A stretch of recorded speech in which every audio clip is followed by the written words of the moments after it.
Tonight, the former president of Honduras, serving time in a U.S. prison, walking free after a pardon from President Donald Trump over the weekend. Juan Orlando Hernández was serving a 45-year federal prison sentence after being convicted on drugs and weapons smuggling charges just last year. Word reaching his wife and adult children at their home in the country's capital. Juan Orlando volverá, volverá. On Truth Social, Mr. Trump saying Hernandez was treated very harshly and unfairly. On Sunday, defending the decision aboard Air Force One. Well, I was told, I was asked by Honduras, many of the people of Honduras, they said it was a Biden setup. I don't mean Biden. Look, Biden didn't know he was alive, but it was the people that surround the Resolute desk, surround Biden when he was there, which was about very little time. And the people of Honduras really thought he was set up and it was a terrible thing.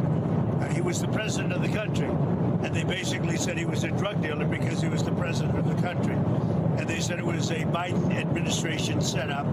And I looked at the facts and I agreed with them. The pardon drawing harsh criticisms on both sides of the aisle as tensions continue to ramp up between the U.S. and Venezuela, specifically its leader, Nicolas Maduro, who Trump has accused of leading a drug cartel. Republican Senator Bill Cassidy of Louisiana posting on X, "Why would we want to pardon this guy and then go after Maduro for running drugs into the United States? Lock up every drug runner. Don't understand why he is being pardoned." Democratic Virginia Senator Tim Kaine had this to say on CBS's Face the Nation. He was the leader of one of the largest criminal enterprises that has ever been subject to a conviction in U.S. courts.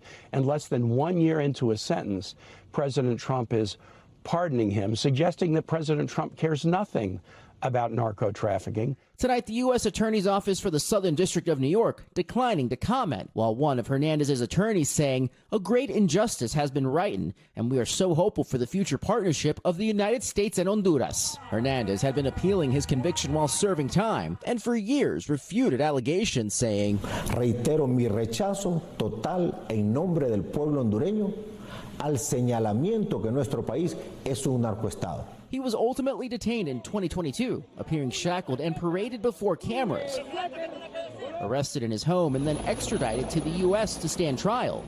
The pardon promise comes on the same weekend millions of Hondurans went to the polls to elect their new president. And with that, George Solis joins us live from Miami. George, President Trump weighing in on that close presidential race. Did it make an impact?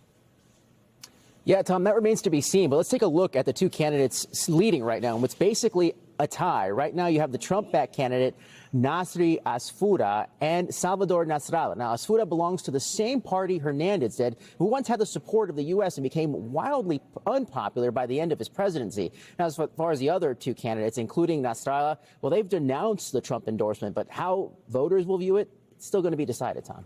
All right, George Solis for us. George, we thank you for that. We thank you for watching, and remember, stay updated on breaking news and top stories on the NBC News app or watch live on our YouTube channel.